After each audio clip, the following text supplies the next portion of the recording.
A todos, muchísimas gracias al comité organizador por invitarme a esta charla. Bueno, vamos a hablar acerca de cannabis medicinal en el adulto mayor. Voy a ver cómo funciona esto. Como conflicto de interés, soy asesor médico por una compañía de cannabis, pero esta charla la hice para esta conferencia y no voy a hablar de ningún producto al respecto. Cuando nuestro compañero geriatra me invitó a hablar sobre cannabis medicinal en adulto mayor, lo primero que me pregunté es, ¿los adultos mayores consumen cannabis? Entonces me metí como una googleada y lo que me encontré fue esto, me pareció bastante interesante, es que hay una gran cantidad de información, gran cantidad de desinformación más bien acerca del uso de cannabis. Ustedes entran y colocan cannabis medicinal y ancianos o adultos mayores y aparece 1000 pomadas, ustedes las encuentran en Usaquén, en Transmilenio y todo el foco es adulto mayor, artritis, ¿sí? Pero lo que más me llamó la atención es que ya hay una guía, esta guía que ustedes ven acá sale como en vanidades o algo así, ¿sí? Entonces, es muy científica. Pero miren esto, el cannabis es la fuente de juventud del cerebro para los adultos mayores y esta es la más chévere de todas. El cannabis podría reducir la hipertensión en los adultos. Entonces claramente entre esta cantidad de información, pues me encontré esta que me pareció como muy significativa porque realmente para mí fue una sorpresa ver los datos tan, digamos que un poco alarmantes para nosotros los médicos sobre el uso de cannabinoides en los pacientes adultos mayores porque uno no lo piensa, ¿sí? O sea, uno no le pregunta a su paciente mayor si consume cannabis porque uno asume que no, pero los datos son increíbles. Esto que está acá es el contenido de lo que les voy a contar. Entonces, como conceptos generales, esto es solamente un recorderis para los que, de cannabis medicinal.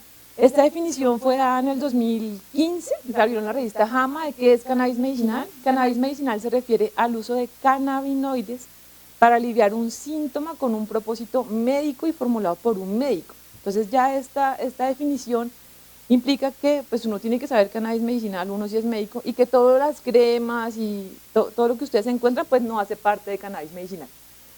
En Colombia, ¿qué tenemos de cannabis medicinal en este momento legal? Tenemos fórmulas magistrales.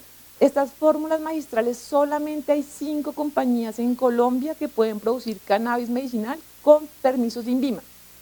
Y esas fórmulas magistrales no se consiguen en las farmacias naturistas, ni en Usaquén, ni en Transmilenio. Esas solamente hay 3 farmacias autorizadas en Bogotá para dispensar el cannabis medicinal. Entonces eso hay que tenerlo en cuenta porque hay una gran cantidad de mercado alrededor, gran cantidad de visitadores a nosotros diciéndonos, pero pues tenemos que preguntar muy bien si esto es legal. Tenemos Neviot, Neviot es un producto de Procaps, lo encuentran en las farmacias, es POS, es CBD aislado, y tenemos Sativex, que es no POS, es plasticidad por esclerosis múltiple, carísimo además, pero que uno lo puede pedir pues para este tipo de patologías.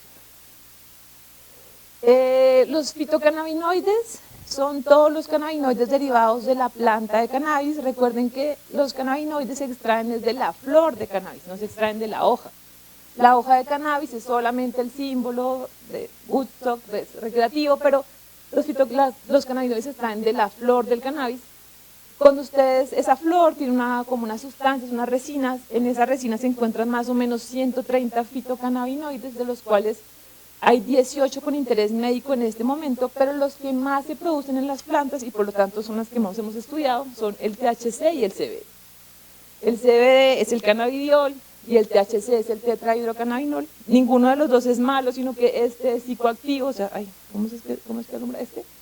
Este es el psicoactivo, o sea, este es el que se utiliza más de forma recreativa porque es el que produce el high, la traba, ¿sí? El CBD no produce high ni traba, pero los dos tienen unos efectos muy importantes que les vamos a ver rápidamente, sobre todo el manejo del dolor, son los que más estudios tienen. El sistema endocannabinoide, pues ese es el sistema donde actúan los cannabinoides, incluidos los fitocannabinoides.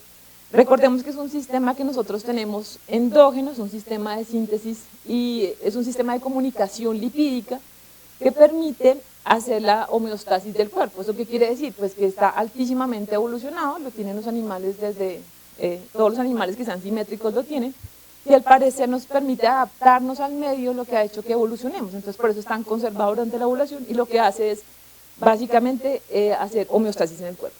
Hablábamos de un sistema endocannabinoide básico que fue el que se descubrió más o menos en 1994 que incluía los receptores cannabinoides tipo 1 y tipo 2 solamente, pero pues ahora sabemos que los cannabinoides endógenos, lo que nosotros producimos, que son la anandamida y el 2-aminodeacilglicerol, ahorita hay más o menos otros 15 en estudio, más los fitocannabinoides, cannabinoides derivados de la planta, son absolutamente promiscuos, o sea, tienen un montón de objetivos, multitarget, actúan sobre muchos receptores, miren, receptores vaniloides tipo 1, los receptores opioides, receptores huérfanos, receptores de triptamina, canales iónicos, NMDA. Entonces, el hecho de ser un fármaco que actúa sobre tantos receptores, pues le otorga un gran potencial terapéutico, ¿sí? Y pues tenemos enzimas de síntesis y degradación. Este sistema se llama el sistema endocannabinoide ampliado. Es una descripción que desde el 2010 más o menos estamos utilizando. Ay, ¿qué trago? ¿Qué trago? Perdón. ¿Está aquí? ¿Sí?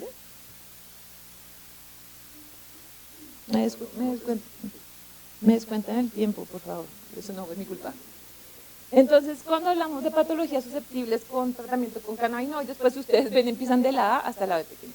Sirven para todos. Si ustedes colocan como hongos, cannabis, calvicie, cannabis.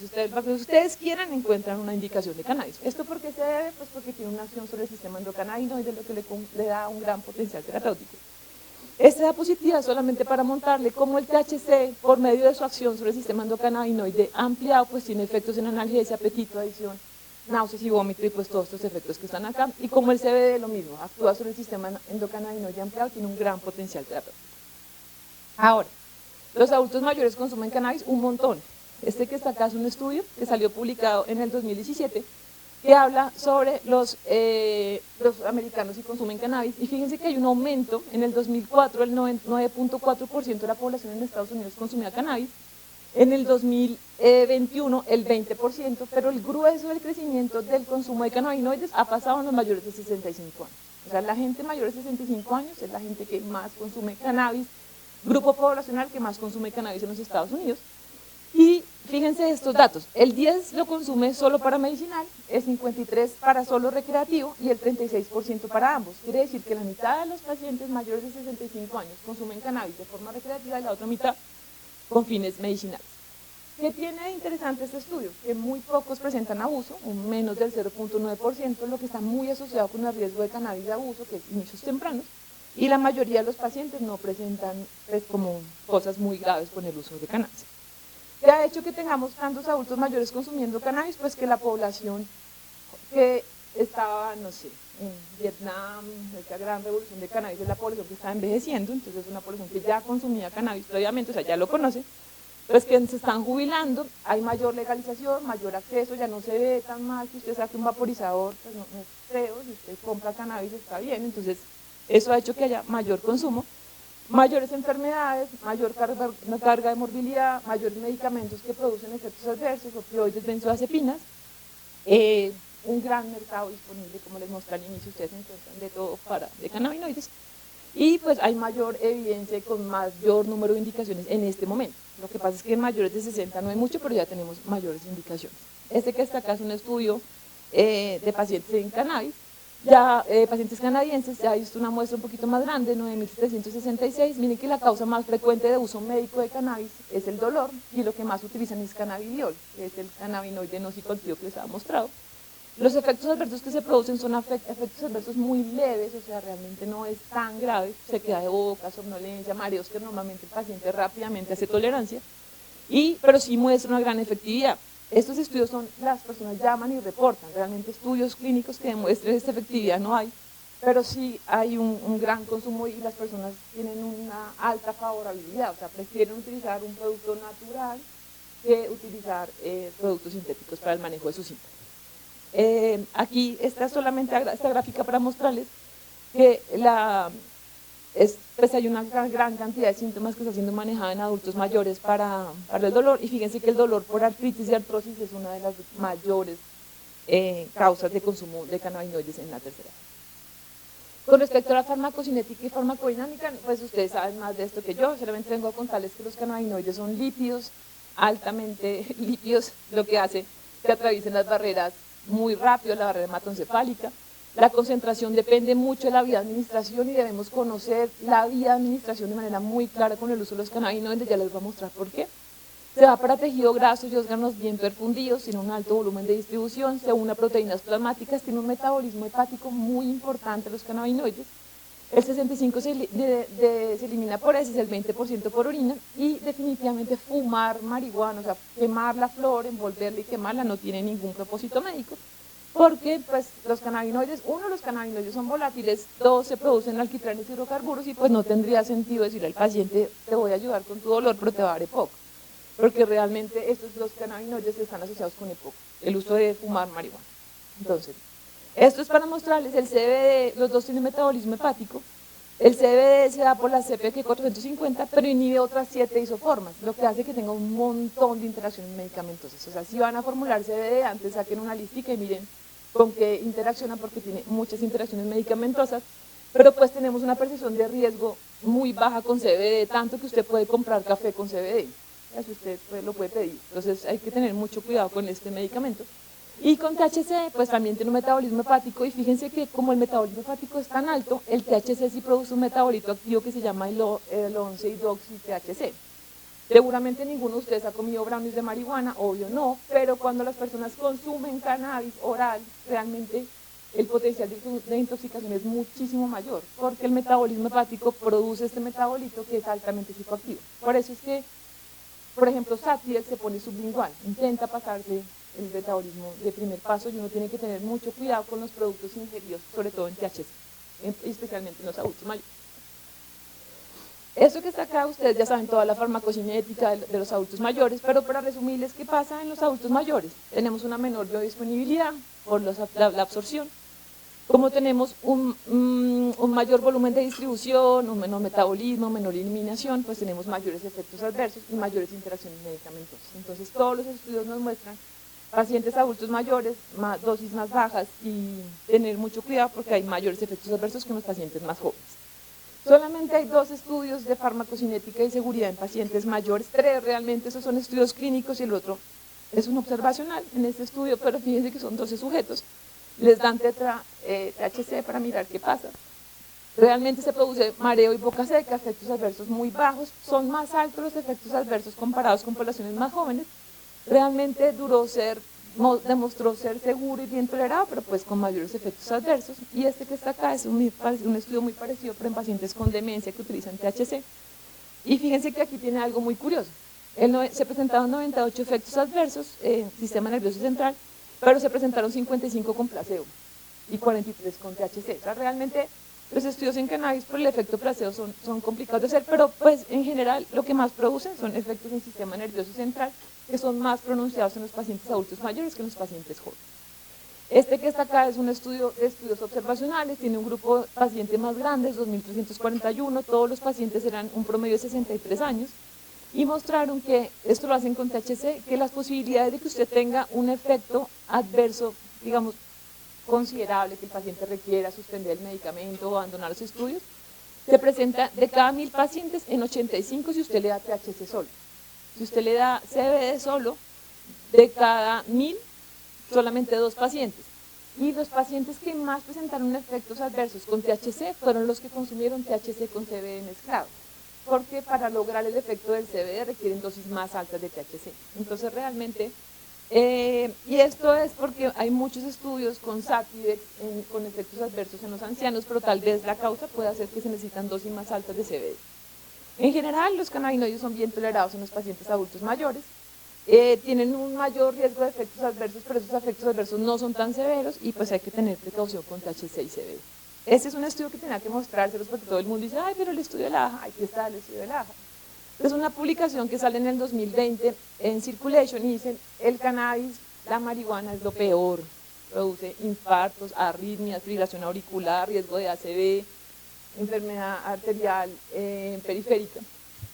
Y esto se debe pues a que hay una disfunción endotelial, y ya pues aquí en este lado, no es el propósito de la charla, pero pues más o menos para mostrarle que puede producir cardiomiopatía, infartos, arritmias, muerte cerebral, accidentes cerebrovasculares por disfunciones endoteliales. ¿Qué pasa? Este mismo artículo nos habla pues que inhalar cannabis aumenta 5 veces la carboximoglobina, y esto pues también se suma al alquitrán que produce quemar la planta, Esto produce disfunción endotelial, aumenta la oxidación de lipoproteínas y alteración en el transporte de oxígeno, lo que podría ser una de las causas de por qué inhalar cannabis tendría efectos cardiovasculares importantes. Realmente este artículo fue criticado, uno, porque las muestras fueron chiquitas, son estudios observacionales. Aparte, las personas que fuman marihuana recreativa normalmente fuman tabaco, entonces es difícil aislar el riesgo. Se presenta en pacientes que consuman alto THC, pues claramente por vía inhalada, quemando la planta. Faltan estudios y digamos que la recomendación es, tenemos una incertidumbre realmente, o sea, no sabemos si fue primero el huevo o la gallina, si es quemarlo o es el THC, pero claramente el THC sí es un vasodilatador importante. Entonces, cuando usted vasodilata, aumenta la frecuencia cardíaca, aumenta el consumo metabólico de oxígeno. Entonces, como tenemos esa incertidumbre, pues el THC uno no debería utilizarlo en pacientes con riesgo cardiovascular. ¿Sí? O sea, realmente hay una incertidumbre grande. Lo que les digo, claramente puede producir alguna de estas cosas, no sabemos todavía, faltará tiempo para saberlo, pero pues si usted tiene un paciente que es hipertenso, infartado y con estrés, pues no le dé THC, ¿sí? ¿Para qué? Y sabe que de pronto el paciente se puede infartar. ¿Cuáles son los efectos principales en los pacientes mayores? Alteraciones psicomotoras, se pueden caer, entonces nos toca tener cuidado con los pacientes, mirar, ya vamos a hablar un poquito de eso. Los defectos cognitivos, realmente pues si usted consume mucho cannabis, pues va a tener alteraciones de la memoria, ya todos saben, pero pues realmente son más que con cannabinoide psicoactivo que con no psicoactivo, los efectos cardiovasculares que hablamos. Y pues claramente si usted es un paciente que nunca ha consumido cannabis y le dan una dosis altísima de THC, pues es posible que le dé un ataque de psicosis a cualquier edad, ¿no? Obviamente, pero en pacientes mayores más. Con respecto a la evidencia, no hay mucha evidencia en pacientes mayores de 65 años. Realmente este es un artículo que sale publicado ahorita en las clínicas de Norteamérica del 2020 y con poblaciones mayores de 65 años solamente encontraron 8 estudios clínicos con grupos muy pequeños de pacientes, de 10 a 50 pacientes. En total, menos de 250 con una evidencia muy baja, y fíjense que las patologías con las que hicieron estudios clínicos en adultos mayores son demencia, Alzheimer, apetito, Parkinson y EPOC. Ninguna de las patologías que realmente tiene evidencia en pacientes no adultos, pues no, más jóvenes. Realmente hubo unas tasas de eventos adversos mayores que en los estudios clínicos con personas más jóvenes. No hay evidencia de eficacia en ninguna de estas patologías con cannabinoides en pacientes adultos mayores. ¿Qué muestra la evidencia en otros tipos de poblaciones? Este es un artículo, esta es una revisión grande que sale, tal vez como de lo que con lo que más se habla ahorita de cannabis, esto es del 2018, que muestra evidencia que hay evidencia en náuseas y vómitos de bioquimioterapia, dolor crónico en adultos, espasticidad y epilepsia. Y estas son las indicaciones, digamos, que más evidencia tienen. Vale aclarar que cada una de estas depende de un cannabinoide en especial. ¿Sí? O sea, por ejemplo, para epilepsia CBD, para espasticidad es THC y CBD, THC y CBD y THC. Yo siempre que tengo la oportunidad de hablar de cannabis, pues hay que pensarse el cannabis como, no voy a decir una marca, pero como si usted estuviera hablando de Sinalgen, ¿sí? La Sinalgen es acetaminofén, hidrocodona.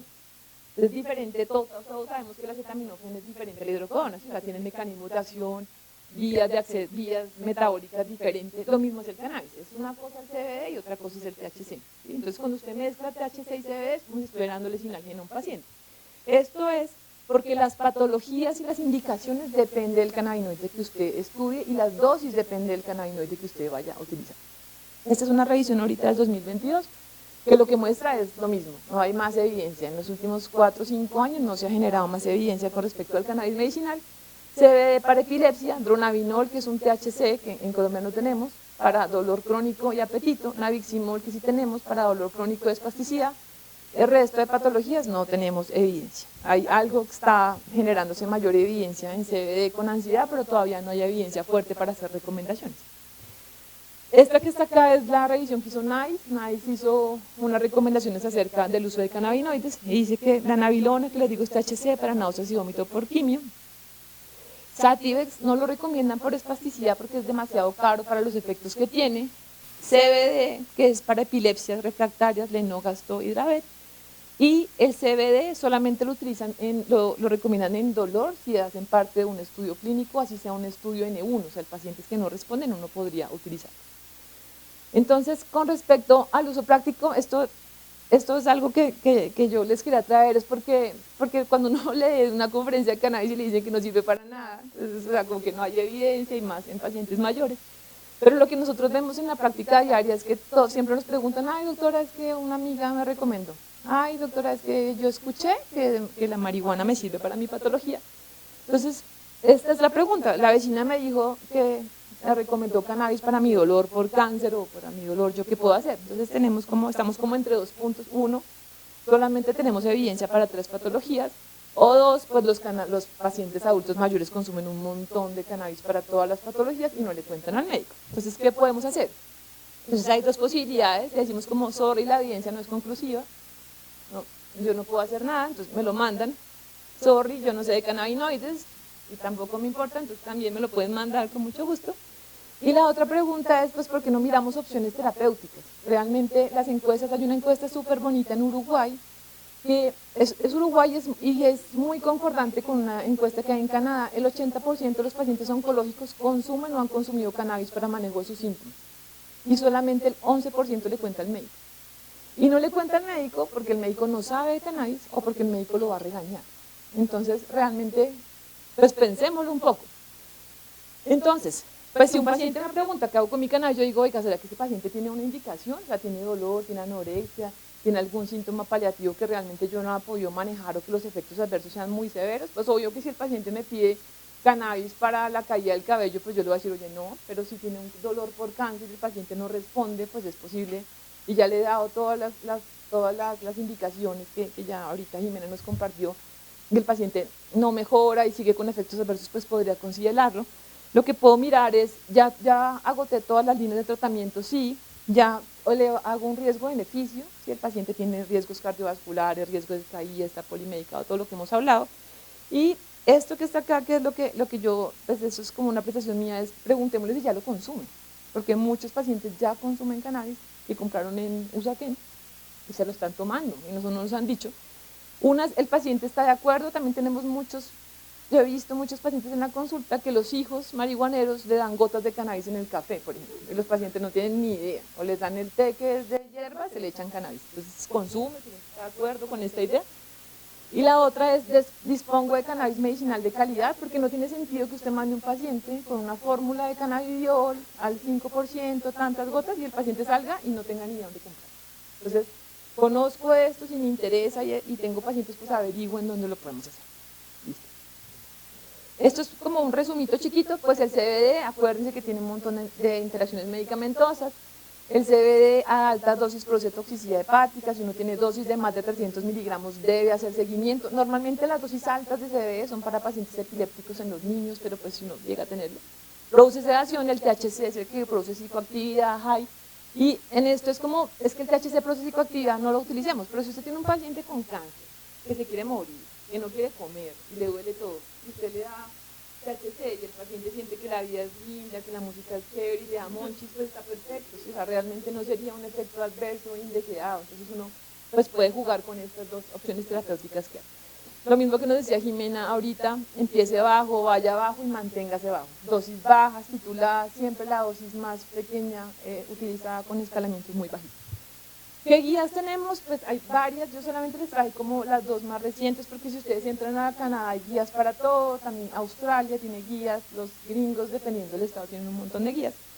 Esta guía es la guía canadiense del 2018, dice, si usted considera cannabis medicinal, tiene dolor neuropático, un síntoma paliativo, náuseas y vómito por quimioterapia o espasticidad, sí, entonces, si tiene dolor neuropático y ya agotó la 3ª línea de tratamiento, puede utilizar las guías americanas y canadienses. Después de la 3ª línea de tratamiento, recomiendan el uso de cannabinoides. Si tiene un dolor por cáncer o algún síntoma paliativo y ya agotó la 2ª línea de tratamiento y el paciente no responde o tiene efectos adversos a los medicamentos, pues piensen en utilizar algún cannabinoide. Y en espasticidad también 3ª línea de tratamiento. ¿Qué utilizan en Canadá? Nabilona o nabiximol. Nosotros no tenemos nabilona, pero sí tenemos THC en extractos. Nabiximol sativa, náuseas y vómito nabilona y espasticidad satidex o nabilona. Esta es una recomendación que salió ahorita, este artículo se lo recomiendo un montón, por eso puse grande la foto, aquí para que tomen la foto, está gratis en Google.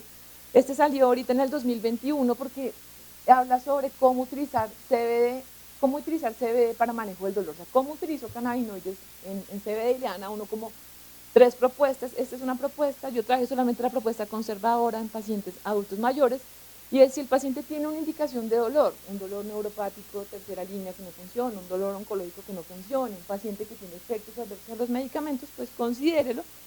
Y como empieza uno con CBD predominante, ¿sí? Full CBD, cannabinoides muy bajitos THC, dosis muy bajitas, 5 miligramos 1 o 2 veces al día. Miren que las dosis de epilepsia son de 1 a 10 miligramos kilo día. Entonces estamos utilizando dosis absolutamente bajitas. Empieza la titulación, empieza a subirlo más o menos 5 miligramos cada 2 o 3 días. Cuando el paciente llega a una dosis de 40, 50 miligramos de CBD y no responde, piensen adicionarle dosis muy bajitas de THC, ¿sí? Dosis de THC de más de 20 miligramos, el paciente no le sirve, piensen en otra cosa, y realmente no, ya no tendría ningún sentido. Pues aquí está, siempre es muy importante hacer seguimiento, hacer titulación durante 2 y 4 semanas, hacer seguimiento mínimo 3 meses, y es muy importante, si ustedes van a utilizar cannabinoides, que le avisen a los pacientes que el cannabis es ilegal en otros países. O sea, si se van a ir a Qatar, pues no lleven cannabis porque no vuelven, ¿sí? Entonces es muy importante como tener claro que el cannabis no es legal en todos lados, sino todos. Como conclusiones, pues la evidencia en adultos mayores es escasa. Los adultos mayores tienen mayor riesgo de sufrir efectos adversos que la población en general. A pesar de que hay una alta falta de evidencia en todas las poblaciones en adultos mayores, es más, pero tenemos una gran cantidad de personas que consumen cannabis y que es una alternativa terapéutica. O sea, si usted ya hizo todo y el paciente no responde, pues es mejor que usted le dirija un buen tratamiento. Y cualquier uso de cannabis, eso se me olvidó decírselos, cualquier uso de cannabinoides en adultos mayores debe individualizarse, debe tener en cuenta las características de los pacientes y sus familias y deben tomar decisiones.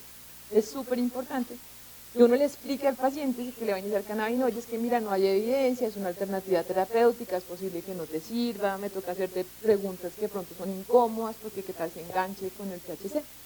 Pero es algo que uno puede negociar con el paciente y con la familia. Y la invitación es que siempre le pregunten a sus pacientes y con